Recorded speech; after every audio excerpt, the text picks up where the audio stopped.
Yang ini adalah properti pertama atau rumah pertamanya, ada juga rumah kedua, ketiga, dan sebagainya.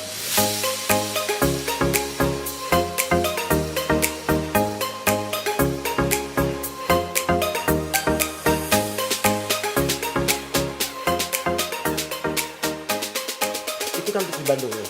Kalau kita melihat untuk area Jakarta, kira-kira yang lagi rame nih yang seperti apa nih kira-kira di Jakarta nih? Nah, khusus untuk Jakarta dan sekitarnya ya, termasuk Jakarta yang bersentuhan dengan Bekasi, dengan Depok, dengan Tangerang, ini hunian yang mereka inginkan malah yang tipenya lebih kecil-kecil, Oh, gitu. Apa penyebabnya? Pertama, memang harga di sana sudah terlalu tinggi. sangat-sangat tinggi ya. tinggi ya, harga sudah sangat tinggi per meternya. Tetapi juga mereka tidak menginginkan keribetan. Hmm. Nah, suatu saat saya akan share bagaimana desain-desain rumah daerah Jakarta dan sekitarnya ya, yang mana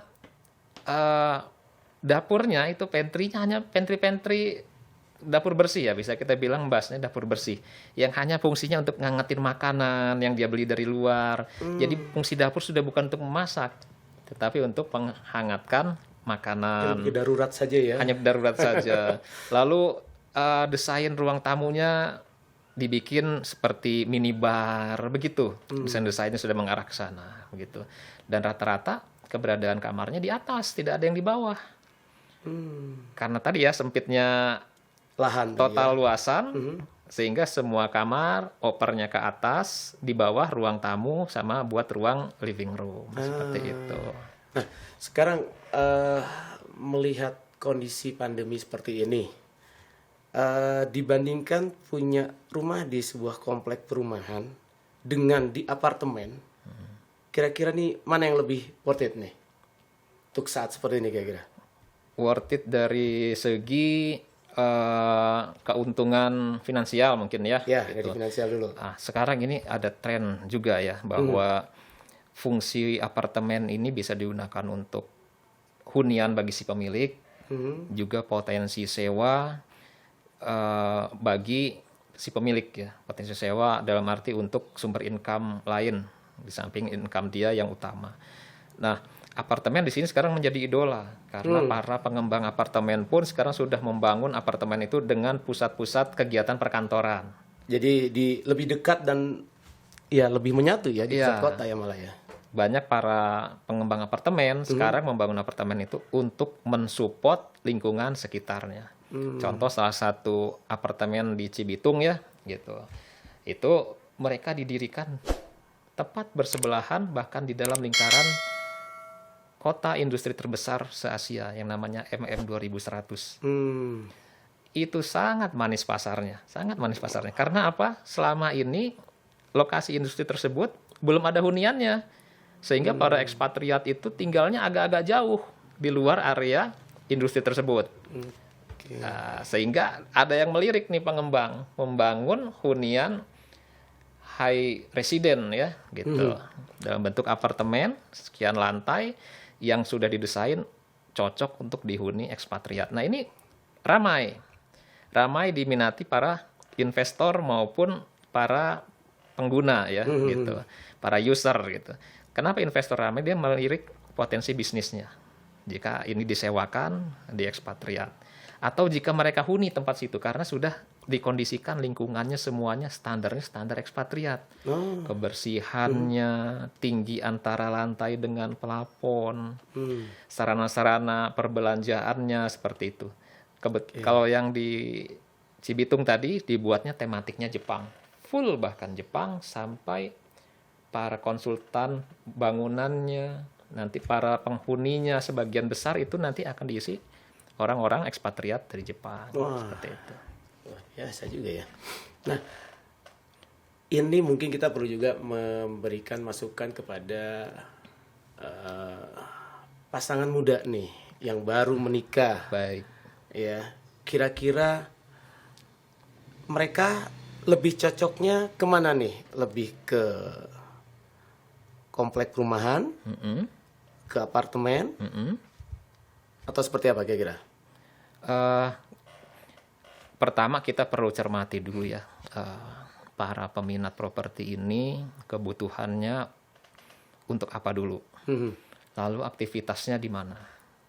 Karena tidak jarang ya rekan-rekan saya juga di Jakarta, karena tidak mau tiap hari habis waktunya hanya untuk perjalanan, pulang pergi kerja, akhirnya mereka memilih apartemen. Gitu, nggak mau ribet bersih-bersih karena di sana udah ada yang bagian bersih-bersihnya, nggak perlu merawat tanaman, udah ada yang merawat, mereka memilih apartemen gitu, dengan pertimbangan tadi jarak akses ke tempat aktivitas kerja gitu. Tetapi untuk di kota-kota satelit Jakarta seperti Depok, Bekasi, Tangerang, ini masih banyak yang memilih rumah tapak gitu. Dan juga ini selera ya, soal selera. Ada yang baru merasa punya rumah kalau sudah punya rumah tapak gitu. Beda dengan yang memang sudah generasi milenial dan sesudahnya ya, yang berumur 25, di bawah 30 atau di bawah 35, mereka nggak masalah dengan apartemen. Gitu, nggak masalah. Dan sekarang apartemen juga sudah mempunyai nilai jual kembali yang cukup tinggi. Gitu. Karena apa? Karena tadi pergeseran selera ya. Yang mana dulu kalau kita kan males banget beli apartemen, ngapain cuman beli ruangan doang, harga sekian ratus juta gitu. Sekarang beli ruangan doang miliar-miliaran juga. 4,5 M hanya untuk apartemen ya. 6 M, 7 M hanya untuk apartemen.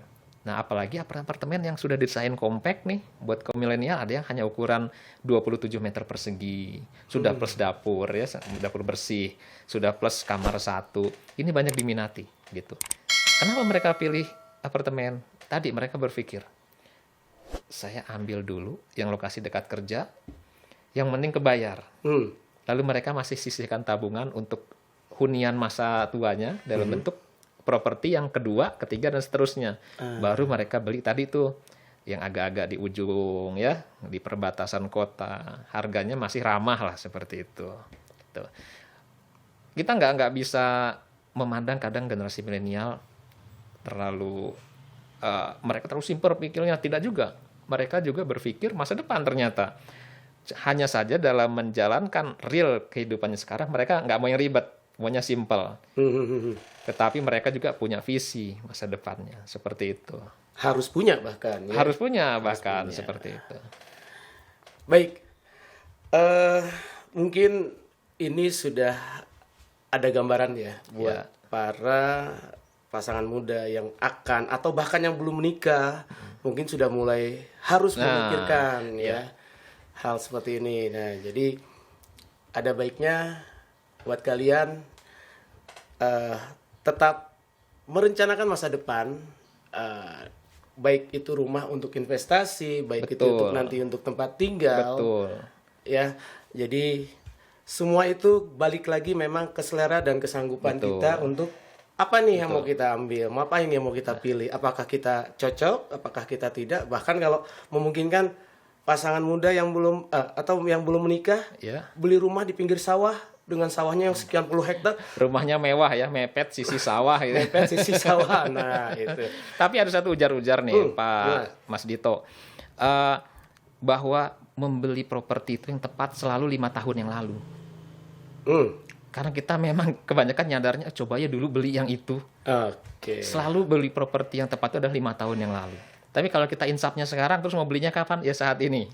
Gitu. Kita akan menyadari bahwa apa pentingnya memiliki properti nanti 5 tahun kemudian baru oh ya untung saya dulu beli ya gitu. Seperti itu. Baik.